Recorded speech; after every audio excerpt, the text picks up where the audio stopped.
My childhood friend suffers from severe delusions. My childhood friend, Kevin, told everyone we were getting married. Kevin calmly said, "We'll have to see what Olivia wants. Whenever she wants to get married, we will."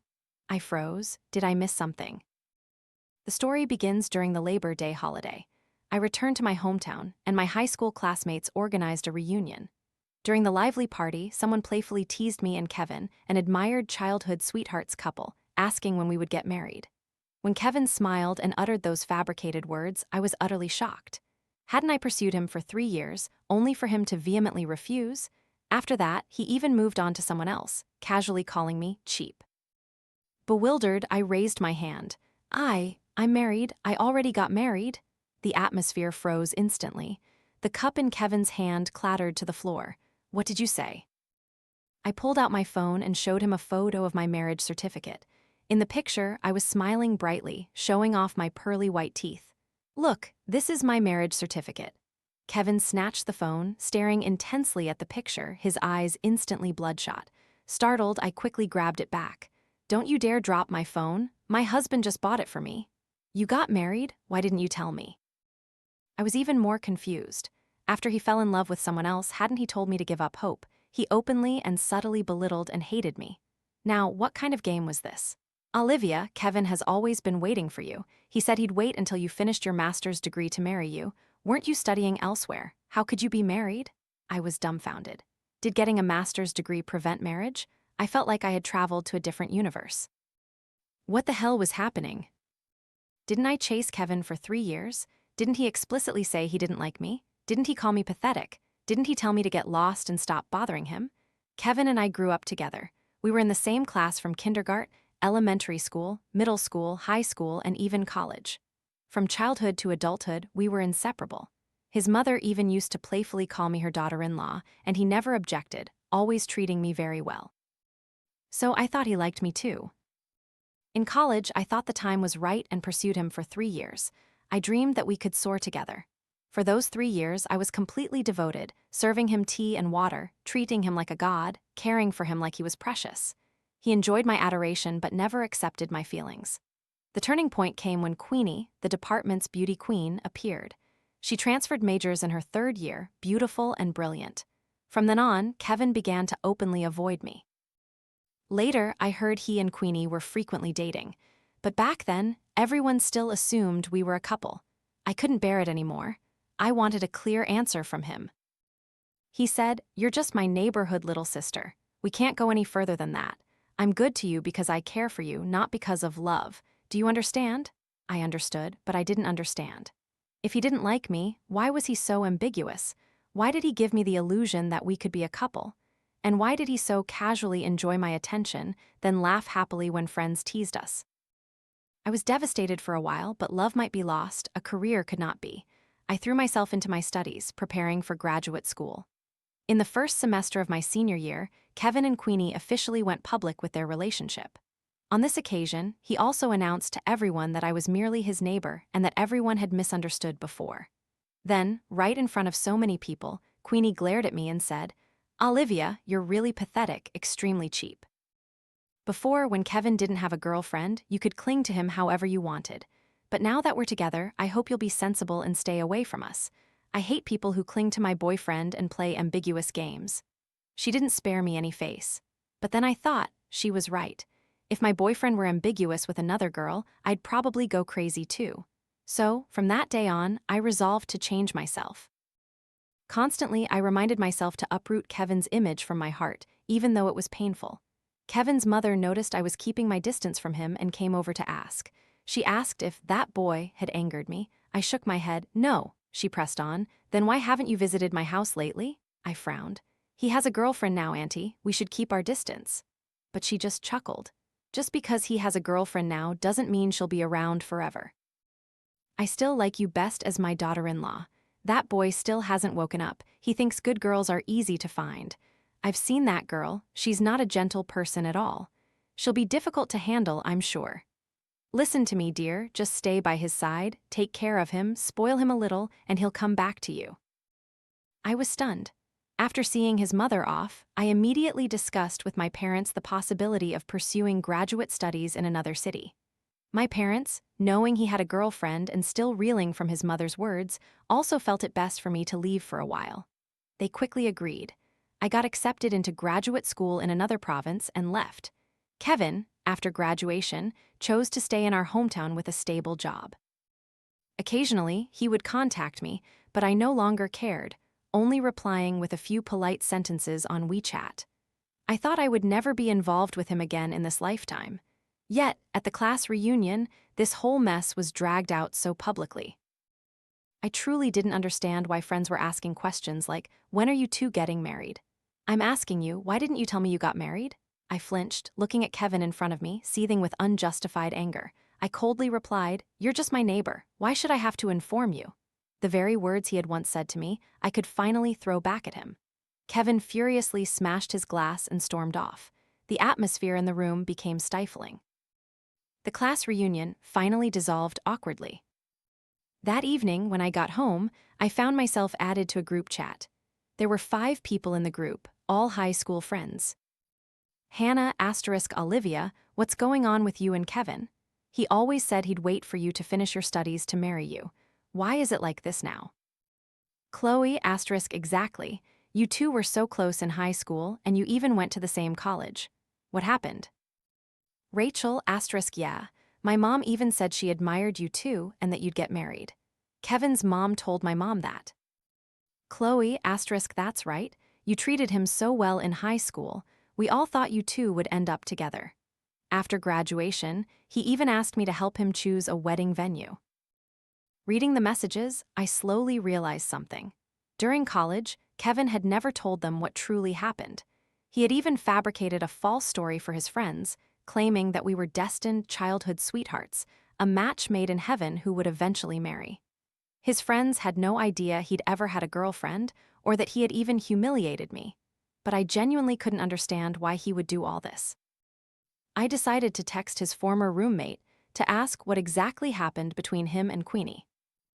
Those two, they broke up right after senior year. Queenie became a mistress for someone else and dumped Kevin, but Kevin claims he was the one who initiated the breakup. And then, you two reconnected. He even said you still liked him and that once you finish your master's, you'll get married right away. I couldn't believe it. Kevin and I barely had any contact. I didn't even know when he broke up with Queenie. These words were absolute nonsense. I never actively sought out Kevin. I never said I still liked him. I immediately clarified everything with my close high school friends. It's true I once pursued him, but in our senior year, he and Queenie went public and he explicitly told me to stop dreaming. He declared he would never be with me, even called me cheap, so I completely cut ties. After that, he'd occasionally text me, but I'd only reply with a few casual words. Now our relationship is probably just slightly more than strangers, nothing more. Most importantly, I'm already married.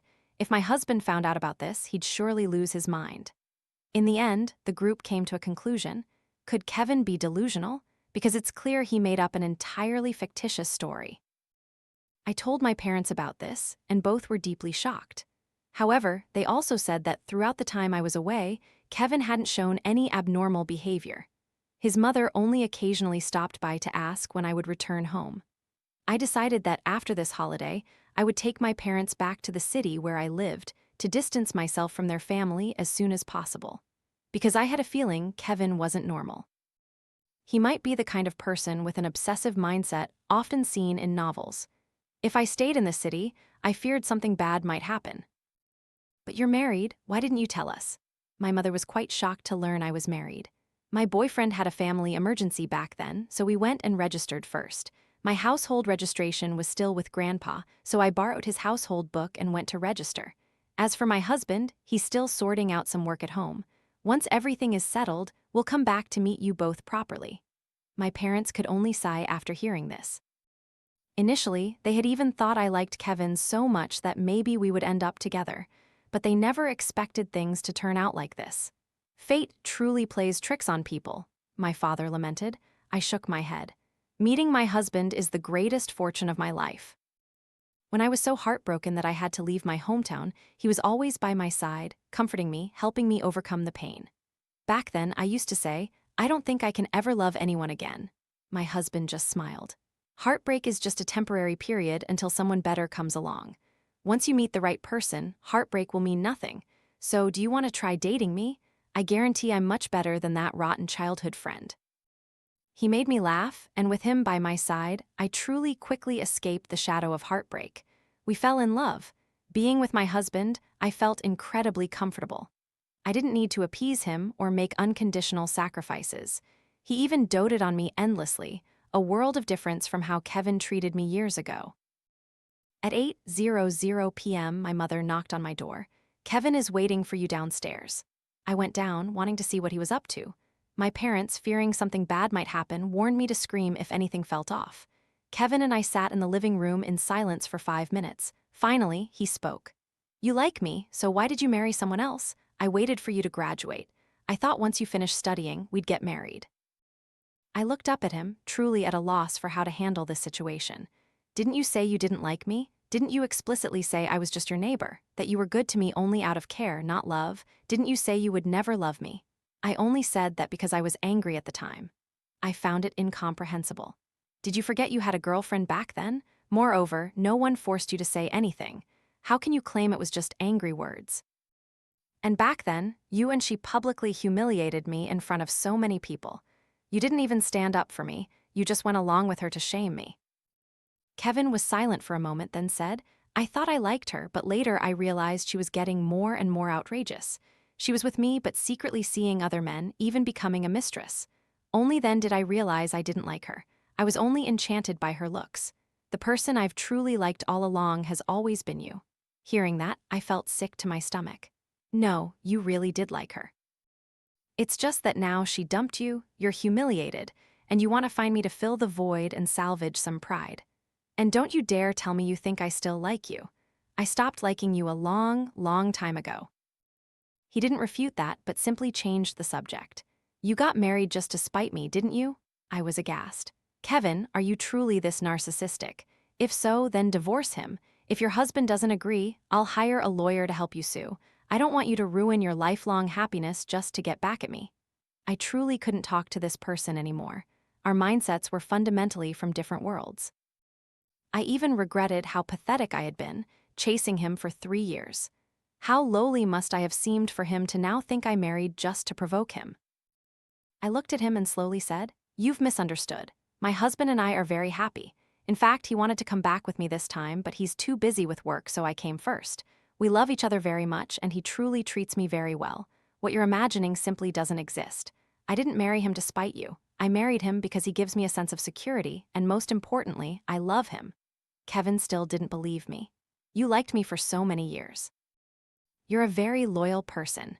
How could you suddenly stop liking me and go for someone else? You've only known him for a year at most. How could your feelings be deeper than they were for me? So, it turns out your feelings weren't worth much at all." I just felt exhausted. It was clear we had nothing left to say, but he kept sinking deeper into his own thoughts, unable to come to his senses. I calmly replied, "What happened between us is over. I hope you can forget everything and find a good girl to cherish. As for whether my feelings are worth something, it's no longer important to you because my feelings are now only for my husband. They have nothing to do with you." But Kevin just shook his head. "It's precisely because I've gone through those things that I understand your worth. I truly regret it. Give me a chance, I promise I'll treat you well. Before, I was too prideful and didn't value your feelings, but now I understand. Please, give me another chance, won't you?" I looked at him, my voice cold. "Kevin, I am married. What you are doing now is completely inappropriate. I have nothing more to say to you. Go home and think carefully about what you're doing." After saying that, I called my father out to see him off, while I returned to my room. This situation had gone too far beyond my expectations. I needed to leave here soon to avoid more trouble later. But before I could leave, Kevin caused another stir. He directly posted a picture of me on his social media with the caption, "My one and only love." Seeing his post, I was truly scared. Kevin was seriously troubled now. Or perhaps he had always been like this, and I was just too blind back then to realize his psychological issues. It was clearly a problem. Last night, I had made everything clear to him, yet today he brazenly posted that. Below the post, likes surged and comments flooded in, offering congratulations. "Wishing you both 100 years of happiness. Finally together." My small friend group chat immediately exploded. "Hannah *wait, Didn't you say yesterday there was nothing between you two? What's going on? What does Kevin's status mean? Aren't you married already?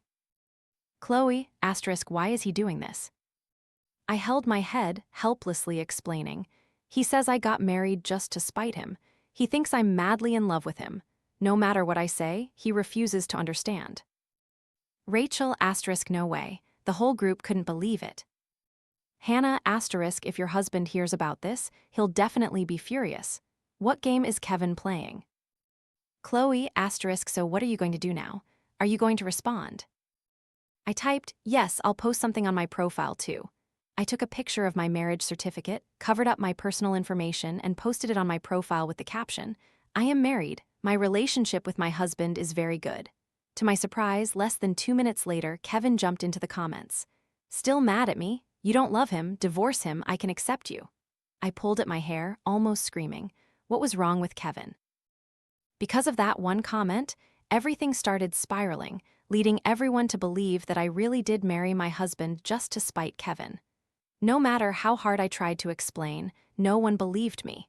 Now I understood why people said it's easy to spread rumors, but impossible to clear your name. I was truly going crazy.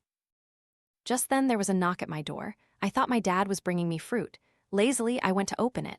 To my surprise, it was Ethan standing outside. The moment I saw him, my mood instantly lifted, and I immediately jumped into his arms. Ah, I missed you so much. Ethan chuckled, leaning down to gently kiss my forehead. I missed you too. Let's go downstairs. Mom and Dad are there. I just came in and greeted them. They said you were sulking in your room and asked me to come check on you. Tell me who made my wife sad?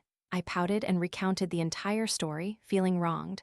I really want to go back and slap myself. If I hadn't been so pathetic back then, they wouldn't have believed Kevin's ridiculous lies. This is all my fault. Ethan stroked my head gently. Why are you blaming yourself? If you like someone and treat them well, that's normal. You just didn't set boundaries in the right place. It's not strange that you had rose-tinted glasses for him back then. But you're not at fault. You don't need to waste your time dealing with such a foolish and unreasonable person. Let me handle it. Now, let's go downstairs first. I haven't even had a proper talk with my in-laws yet. After saying that, he led me downstairs and chatted very intimately with my parents. Mom and Dad, I'm truly sorry. Before, things were too urgent. My grandfather was seriously ill and wanted to see me married. Since Olivia is so kind, she agreed to register with me first. I didn't have time to ask for your permission, and that was my mistake. Today, I've come to apologize to you both. In a few days, my parents will also come to apologize. They also feel Olivia has suffered a lot of hardship. My parents were so happy they couldn't stop smiling. I had told them before that my husband was handsome, talented, and successful. Marrying him was truly a clever move. Now, seeing him with their own eyes, they were even more convinced that I had married well because my husband had everything. Good looks, charisma, a career, talent, there was nothing to fault. After a while of chatting, the atmosphere became extremely joyful. Only I was still pouting. My parents looked at the pile of gifts occupying half the living room, unsure where to put them. Ethan chuckled. Mom and Dad, just let Olivia and I arrange them. You two just rest. I looked at the gifts overflowing in the living room, feeling distressed. Why do I have to clean it up? Ethan looked at me and burst out laughing, gently pinching my cheek. I'll clean it up, but I don't know where to put anything, so I just asked you to point the way. Don't worry, you don't have to lift a finger. When he said that, I felt like I was being a bit too much. Saying that made me sound stingy. I wasn't that petty. Ethan quickly waved his hand. No, it's my fault. I spoke without thinking. You're very diligent, but I don't want my wife to do any work at all. I'm afraid you'll get tired. My mother looked at us, pouting, her face full of exasperation. Oh, just leave it there, clean it up tomorrow. It's late now, you two go rest. Hearing that, I giggled and pulled Ethan to my room. As soon as we entered, I took off his blazer, then sat straight onto his lap. You still love me the most. Ethan gently touched the tip of my nose. How could I dare not love you? If you ran away, who would compensate me for this amazing wife? You know that, don't you?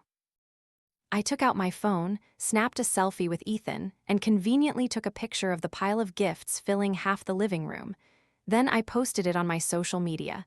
My husband came to find me. He brought a mountain of stuff, no idea where to put it all. So annoying, comments immediately exploded. Really? You actually got married? Oh my God, what a subtle brag. How rich is your husband?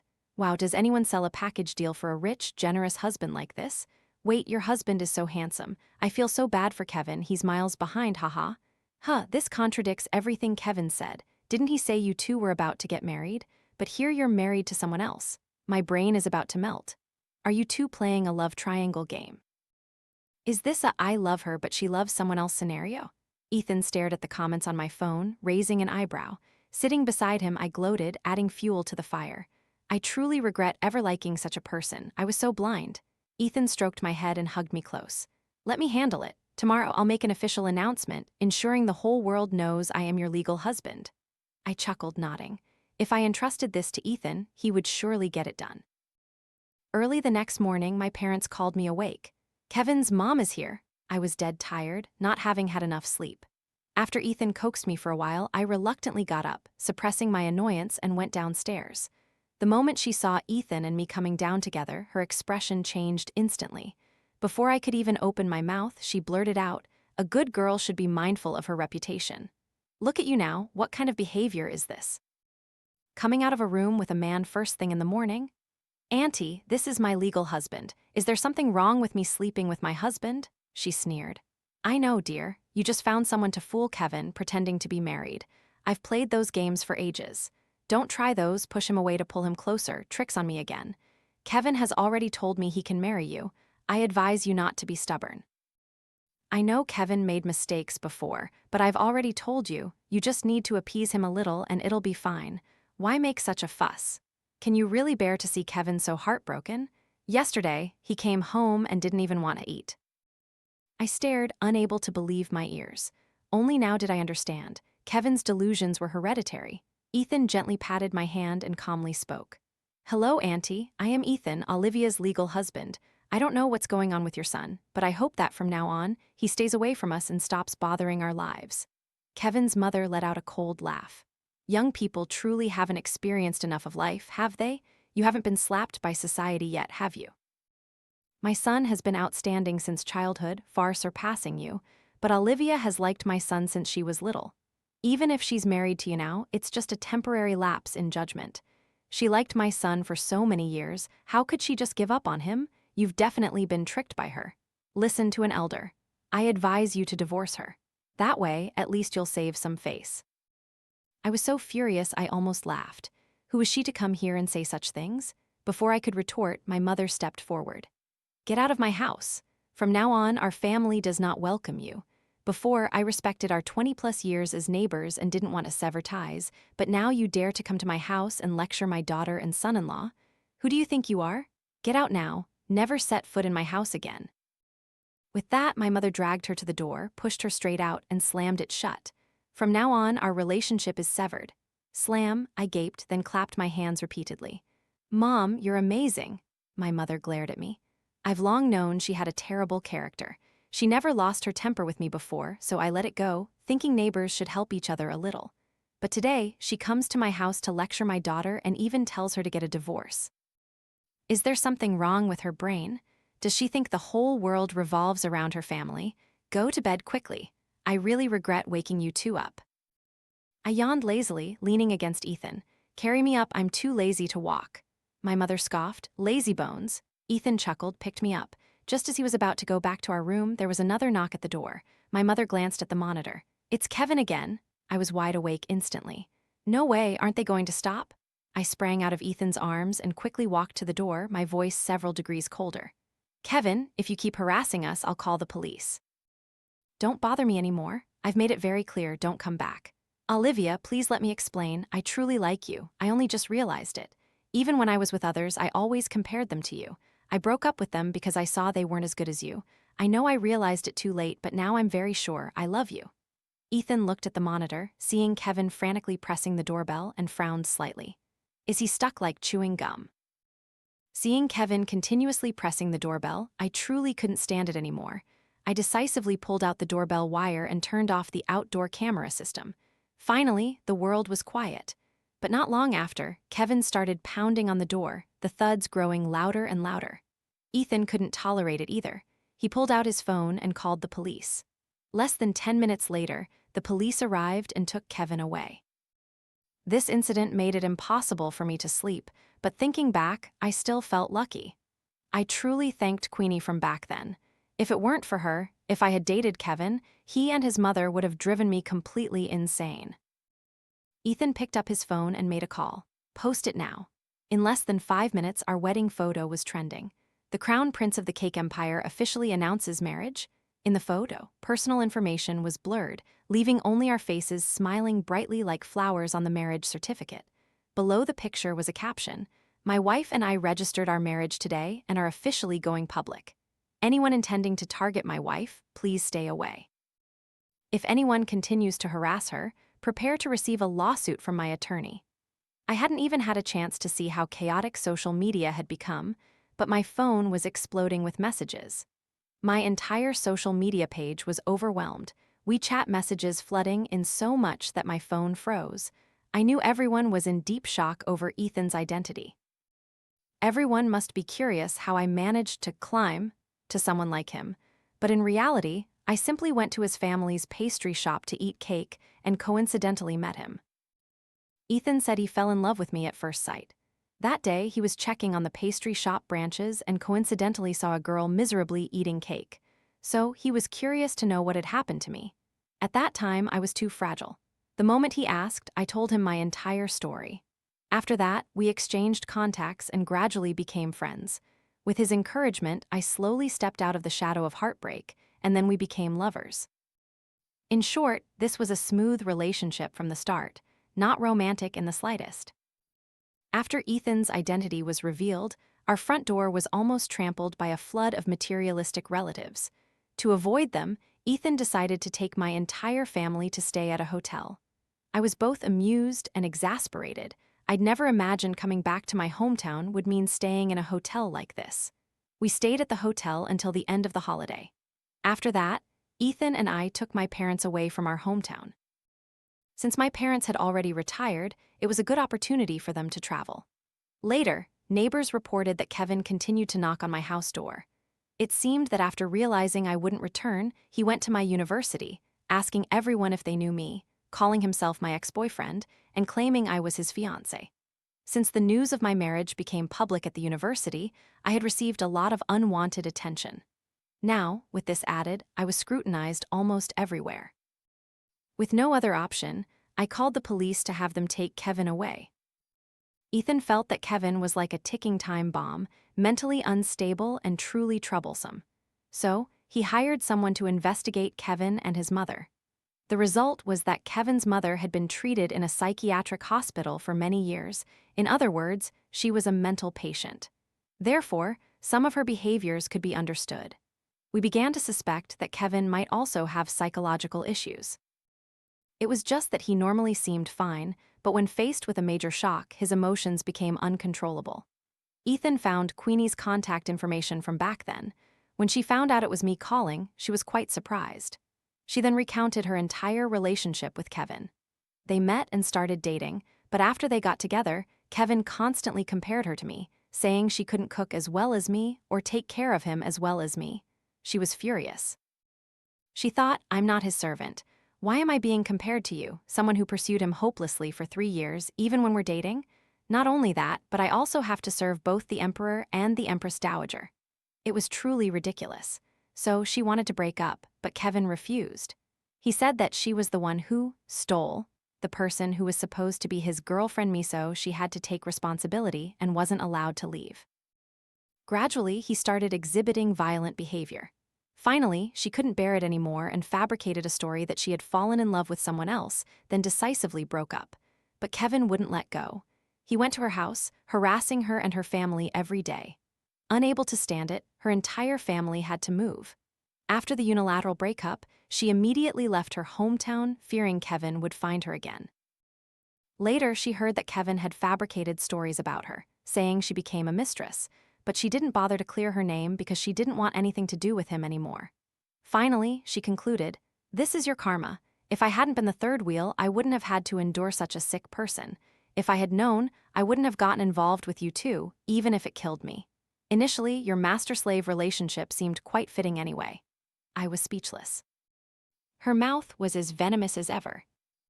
Recently, Kevin even quit his job and waited for me every day at the university gate. I was so scared I didn't dare go to school anymore.